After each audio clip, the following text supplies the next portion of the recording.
Good morning বন্ধুরা, কেমন আছেন আপনারা সবাই? আশা করি সবাই ভালো আছেন, সুস্থ আছেন, সাবধানে আছেন। আমরাও ভালোই আছি। আজ হলো শুক্রবার, ভোর এখন প্রায় 6টা বাজতে যায়। এখানে গতকালকে যে মাংস এনেছিলাম তার তো সবজিপাতি সব কিছু কেটে রেখে দিয়েছি, কারণ মাংস স্টু হবে। তো সবজিগুলো প্রেসারে সিদ্ধ বসিয়ে দিয়েছি, ওদিকে ভাত বসিয়ে দিয়েছি, পেঁয়াজ টমেটো কেটেছি, আদা রসুন পেস্ট করতে হবে। আর আমি তাই দেখছি যে প্রেসারটাতে সিটি পড়ছে কিনা, কারণ ছোট প্রেসারটাতে একদম গেছে, সিটি পড়ছেই না। এখন তো আমাদের ছোট প্রেসারেই হয়ে যায়, যেহেতু আমরা আমার অনেক ভালো ভালো স্ট্যান্ড আছে জানেন, কিন্তু কোথায় আছে এখন জানি না। এখন এই ভাঙাটা পেয়েছি, এইটার ওপরেই প্রেসার কুকারটা রাখি, কারণ ওই ডাইরেক্ট গরমটা রাখলে না পাথরটা ফেটে যেতে পারে। তো এখানে এই যে পেঁয়াজটা ভালো করে ভেজে নিয়েছি, এইবারে মাংস ধুয়ে দিয়ে দিয়েছি, টমেটো দিয়েছি, আদা রসুন পেস্ট দিলাম। এখন সবজিটা দেবো না, সবজিটা একটু পরে দেবো। আগে মাংসটা ভালো করে কষিয়ে নিই। আর ওদিকে ভাতও ফুটছে। আর ভালো চালটা নিয়ে আসলাম, কিন্তু দেখছি অনেকক্ষণ ধরে ভাত হচ্ছে জানেন। আর দেখবেন যে চাল খুব ফোটে না, সেই চাল কিন্তু ভাত খুব বাড়ে।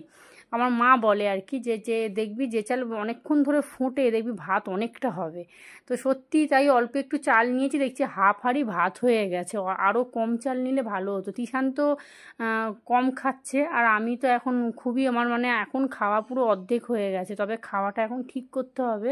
একটু ভিটামিন ওই বিকশুলগুলো খাচ্ছি, তো ওটা খেতে না মোটামুটি এখন তবু একটু খেতে পারছি। গত মাসে তো একদম খেতেই পারছিলাম না, মানে শরীর এত দুর্বল হয়ে গেছিলো। তো এখানে এই যে মশলা ভালো করে কষিয়ে নিচ্ছি, কতটা জল বেরিয়েছে দেখুন খালি, মানে এই মাংসর জলেতেই মাংস সেদ্ধ হয়ে যাবে। এদিকে ভাতটাও হয়ে গেছে, আর অনেকটা ভাত হয়েছে জানেন। এত ভাত যে কি করব, রাত্রিরে না আমরা খুব একটা ভাত খেতে চাই না। রাত্রিরে মোটামুটি একটু রুটি বা পরোটা বা একটু শুকনো কিছু, মানে চাউমিন এইসব হলেই আমার মনে হয় ভালো হয়। তো এখানে এই যে গাজর আর বিনস না, এখানে বরবটি আছে, আর পেঁপে আছে, আলু আছে, সব কিছু দিয়ে এইবার এটাকে ভালো করে কষাবো।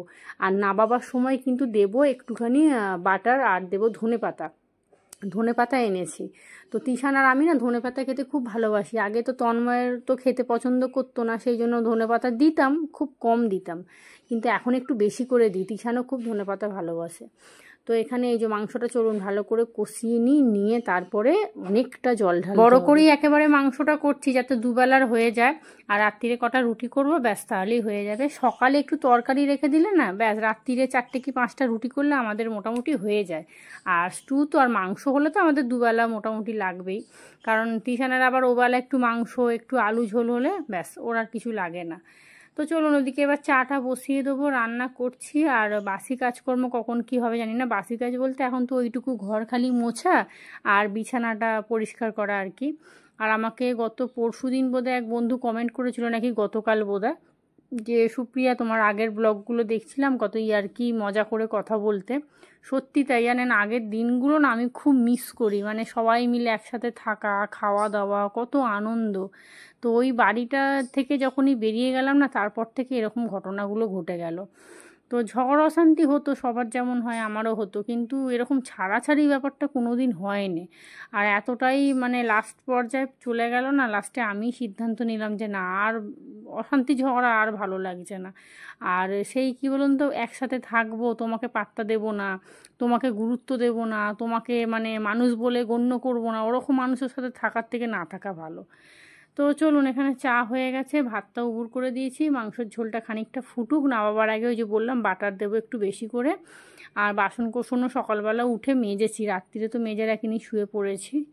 তো মনটা খুব খারাপ লাগছে জানেন, মানে একদম ভিডিও করতেই পারছি না। মানে ওই আরেকজন কমেন্ট করেছিল যে সুপ্রিয়া তুমি তো আগে রান্নার ভিডিও দেখিয়ে ব্লগ শুরু করতে, রান্না দেখিয়ে আর কি, কিন্তু এখন মানে ভালো লাগছে না কোনো রকম করে মানে রান্নাটা করা। নাহলে আমার ঘর এরকমভাবে পড়ে থাকে বলুন তো, আমি মানে 2 দিন লাগবে না, আমি ঘর পুরো গুছিয়ে নেবো একদম, কিন্তু এরকমভাবে পড়ে আছে এখন। তো চলুন, এখানে চা করে নিয়েছি, চাটা খাবো, তারপরে বেরিয়ে যাব। আর তৃষানও তো মায়ের বাড়িতে চলে যাবে এখন, যেহেতু স্কুল ছুটি। আর ওর তো ওপারের পড়াটা বললাম ছাড়িয়ে দিয়েছে, তো এই পারেই এখন পড়তে যাবে। সেটা এক 1 তারিখ না 2 তারিখ থেকে পড়তে যাবে, সোমবার থেকে। 2 তারিখটা সোমবার হচ্ছে। আর দেখুন না, এই পাখার জন্য কি অসুবিধা হয়ে গেছে, মানে যখন একটু বৃষ্টি হচ্ছে এত ঠান্ডা লাগছে, মানে পাখা আসতে না করলেই নয়। তো এখানে মাংসর ঝোলটা হয়ে গেছে, খুব বেশি ঝোল রাখলাম না, কারণ দুজনে খাবো তো খুব বেশি ঝোল লাগবেও না। তো ঘর পর এখানে মোছা মানে ঝাঁট দেওয়া মোছা সব কমপ্লিট করে নিয়ে এখন দুপুর 2টো বাজতে যায়। এসেই আগে কিন্তু ঘরটর পরিষ্কার করেছি, বিছানা ঝেড়েছি, মানে সকালবেলা আর কিছু হয়নি। ওই যে চা নিয়ে বসলাম, 15-20 মিনিট ফোন দেখতে দেখতেই কেটে গেল, তারপরে দেখলাম 8:45 বাজতে যায়, বেরিয়ে গেলাম। তো এসে সমস্ত কিছু করলাম, তবে রান্নাঘর এখনও পরিষ্কার করতে পারিনি। রান্নাঘরটা পরিষ্কার করব, তার আগে কিন্তু তিশানকে খেতে দেবো। ও আমার জন্য অপেক্ষা করছিল। আমি বললাম যে আমি যাই, তারপরে খাবি। আমার তো কোনো ঠিক থাকে না, মানে কোনো দিন 1টাতেও হয়ে যায়, কোনো দিন 2টোতেও হয়ে যায়, কোনো দিন আবার 2:30ও বেজে যায়। আর এই দেখুন না, পুরো মেঘলা মেঘলা হয়ে আছে একদম। তো গত 2-3 দিন ধরেই তো এরকম অবস্থা চলছে।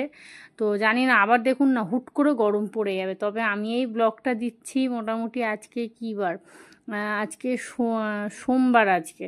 তো আজকে এটা তো গত 2 দিনের আগের ব্লগ। তো আজকে তো খুব গরম পড়েও গেছে। আর এই যে এখানে জামা কাপড়গুলোকে সমস্ত তুলে সব ভাঁজ করে রাখলাম। আগে গিয়ে জামা কাপড় তুললাম, কারণ সকালবেলা প্রায় 1 বালতির মতো কেচেছিলাম। তো সেগুলোকে সমস্তকে না আজকে কাচিনি, গতকাল কেচেছিলাম। গতকালকে শুকায়নি, আবার সেই ছাদে গিয়ে দিয়ে এলাম আজকে। তো আজকে মোটামুটি শুকিয়ে গেছে। আর এখানে দেখুন আচার খেয়ে খেয়ে সব শেষ হয়ে যাচ্ছে। তিশান সব আচার খেয়ে খেয়ে শেষ করে দিচ্ছে। তো চলুন এবারে খাওয়া দাওয়া করবো। রান্নাঘরটা পরিষ্কার করে নিয়েছি, মাংসটা এবারে তুলে রাখি জানেন, কারণ মাংসটা না নষ্ট হয়ে যাবে। অত ভোরবেলা যেহেতু মাংস করেছি, তো থাকবে না, নষ্ট হয়ে যাবে। আর তিশানের দিকে দেখছেন গায়ে চাপা দিয়েছে, কারণ ওর শীত করছে, পাখাটা এত জোরে চলছে। আর গত 2 দিন ধরে যা বৃষ্টি হচ্ছে বাবা, তো আবার নাকি বলছে গরম পড়বে। গরম তো পড়েই গেছে, আমার যে ব্লগটা এখন যাচ্ছে। তো এখানে একটুখানি ডাল সেদ্ধ সেই যে করেছিলাম পড়ে আছে, তবে ফ্রিজটা না বন্ধ করে দিয়েছি, কারণ ফ্রিজে কিছুই নেই। তো ভাবছি ফ্রিজটা আবার আমাকে অন করতে হবে, কারণ মাংসটা তো রাখতে হবে, কারণ মাংসটা না রাখলে না নষ্ট হয়ে যাবে। খাওয়া দাওয়া হয়ে গেছে, খাওয়া দাওয়া কমপ্লিট। ওই গামলা ধরেই ঢুকিয়ে দেবো, গামলা ধরেই আবার রাত্রিরে বার করব। তবে মনে হচ্ছে এতটা মাংস রাত্রিরে আমাদের লাগবে না, কারণ দুজনে খাবো তো। আর রুটি দিয়ে দেখবেন খুব বেশি ঝোল তরকারি লাগে না, ভাত দিয়ে তবু একটু লাগে। তো চলুন এবারে এখন একটু শোবো, ভিডিওর কাজ আছে, ভিডিও আপলোড করব। আর আগে ফ্রিজটা অন করি, ফ্রিজ অন করতে একদম ভুলে গেছি। তো ফ্রিজটা বন্ধ করেই দিয়ে গেছিলাম, কিন্তু মাংসটা ঢুকিয়ে ফ্রিজটা অন করে দিলাম। তো চলুন এইবারে শোবো। ভাল লাগছে না জানেন তো, বারবার একই কথাই বলছি। ফ্রিজটার কি অবস্থা দেখুন, কত শখ করে, কত মানে তর্ক বিতর্ক করে এইসব জিনিসগুলো কেনা হয়েছিল। এই ফ্রিজ, মাইক্রোওভেন, কি হবে কি হবে, কেন কি দরকার, তুমি কত রান্না করো যে ফ্রিজ কিনবে, এই রকম সমস্ত। রাত্রির এখন 8:30 বাজতে যায়। এই দেখুন তিশান কি করছিল বলুন তো, ওই যে আবার ওই চাটনি খাচ্ছিল নি। আমি বললাম রাত্রিরে গুড় দিয়ে এগুলো খাস না, কারণ পুরো একদম অম্বল করে যাবে। তো যাই হোক চলুন এবারে রাতে রান্না বান্না করব। দুপুরের বাসন কোসন কিন্তু সব কিছু পড়ে আছে। দুপুরবেলা একটু লিচু ছাড়িয়ে খেয়েছিলাম, তিশান তো আর খেলো না, ঘুমিয়ে পড়লো। আর সেই যে গতকালকের একটু আটা মাখা ছিল, ওইটাকে বার করে নিয়েছি। আর এবারে মাংসটাও বার করব, তবে মাংসটা অতটা লাগবে না। আর আগামীকালকে না আমার দাদার ছেলের জন্মদিন, তো ওই ঘরোয়াভাবেই করবে আর কি, মানে ওই ছোটো করে একটা কেক নিয়ে আসবে, খাওয়া দাওয়া হবে। তো আমি তো থাকবো না, আমি এখন সকালে চলে যাব, সেই দুপুরে আসবো। খাবার টাবার মনে হয় মা পাঠিয়ে দেবে। আর আমার একদম শরীর মন কোনোটাই ভালো নেই, মানে জোর করে ভিডিও করা জানেন তো, মানে ভালোই লাগছে না, মনে হচ্ছে চুপ করে এক জায়গায় শুয়ে থাকি, মানে কিচ্ছু ভালো লাগছে না। আমার মা এসে বলছে হ্যাঁ রে তুই জিনিসপত্রগুলো কিচ্ছু গোছাস নি? আমি বলছি না মা, আমার ভালো লাগছে না। যেন মনে হচ্ছে কি যে কি বলবো, মানে নিজের ঘর নয়, গুছিয়ে কি হবে। আগে যেমন ওই বাড়িটা কী ভেবেছিলাম যে যাই হোক নিজের ঘর, আর কোথাও উঠতে হবে না, মানে যেখানে জিনিস রাখবো সেখানেই সারা জীবন থাকবে। কিন্তু এটা তো আর সেই ব্যাপার নয়। তো চলুন কি করব, এইসব ভেবে ভেবে জানেন তো চোখ মুখ পুরো শুকিয়ে যাচ্ছে, মানে একদম শরীর পুরো ক্লান্ত, মানে শরীর চলছে না, মাথা ঘুরছে টেনশান করে করে।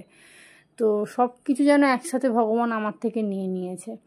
তো চলুন এখন একটু লিকার চাটা বসে খাই। দেখছেন কি অবস্থা ওই ড্রেসিং টেবিলটার। লিকার চা একটুখানি মুড়ি নিয়েছি, খেয়ে নিয়ে কটা রুটি করব। তবে তিশান বলছে পরোটা খাবে, তো ভাবছি ওকে 3টের মতো পরোটা করে দিই। আর আমার ভাত আছে অনেকটা, সেই দুপুরবেলা বললাম না চালটা বেশি হয়েছিল, বেশি হয়েছিল না, হ্যাঁ বেশিই হয়েছিল। তো ভাত যা আছে মোটামুটি আমার হয়ে বেশি। তো তিশানকে এই যে 2টো পরোটা করে দিই, একটা আমি যদি খাবো। আর ওদিকে বাটিতে কিন্তু মাংস তুলে রেখে দিয়েছি, কারণ অতটা মাংস লাগবে না, থাক, যদি আবার রবিবার খাবো, কারণ আগামীকালকে তো রান্না বান্না করবো না। আগামীকালকে বাড়ি থেকেই খাবার দাবার মোটামুটি আসবে। তো চলুন, তো এবারে খাওয়া দাওয়া করে শোবো। তো আর তো কোনো কাজকর্ম নেই, তবে ভিডিওটা এডিট করতে হবে। আর ঘরপরগুলো কবে গোছাই দেখি। আপনারা অনেকেই বলছেন সুপ্রিয়া ঘর গোছাচ্ছ না, কি করব বলুন, ভালো লাগছে না, মানে মন মেজাজ ভীষণ খারাপ। তো এখানে মাংসটা গরম করতে বসিয়ে দিয়েছি, আর এখানে একটু ঝোল তরকারি রেখে দিলাম, 2 পিস মাংস রেখে দিই। আর ভালো লাগছে না, জানেন তো, একই কথা বারবার বলছি, মানে ভীষণ মন খারাপ লাগছে, ভীষণ, মানে কি বলবো, মানে জানেন আমি না দোকানে বসে আছি, তাতেও যেন আমার চোখে জল এসে যাচ্ছে। মানে সব আগের কথাগুলো ভাবছি, আগেকার দিনে, মানে আগে ওই বাড়িতে আমরা কত আনন্দে থাকতাম জানেন। মানে লোকের না চোখের দৃষ্টি লেগে গেছিলো জানেন তো, আমাদের মানে পরপর জিনিসপত্র কেনা হচ্ছিলো, তারপরে সবাই মিলে আনন্দে থাকতাম, তো মানে লোকের একটা চোখ লেগে গেছিলো। তবে কি বলুন তো, যেটা কপালে আছে সেটাই হবে, সেটা আপনি যতই যাই করুন না কেন। চলুন, খাওয়া দাওয়া হয়ে গেছে, বাসনপত্রগুলো মাজবো কি রাখবো দেখি আগে। তো চলুন, ভিডিওটাও এখানেই শেষ করি। আপনারা সবাই ভালো থাকবেন, সুস্থ থাকবেন, সাবধানে থাকবেন। ব্লগটা যদি ভালো লাগে চ্যানেলটা সাবস্ক্রাইব করবেন, আর কমেন্ট করে জানাবেন ব্লগগুলো কেমন লাগছে। আমার ইউটিউবটা যদি সত্যি হয়ে যায় না, আমি মনে হয় নিজের একটা বাড়ি বা নিজের একটা মানে মাথার ছাদ আমি করতে পারবো। এই যে সাবস্ক্রাইবটা একটু হচ্ছে, জানি না এখন কপালে কি আছে, আবার না থমকে যায়। তো যাই হোক, আর কোনো কিছুর আশা করি না, যা হবে হবে। আপনারা কয়েকজন মানে ব্লগ দেখেন, পছন্দ করেন, সেই কারণেই ভিডিও করা।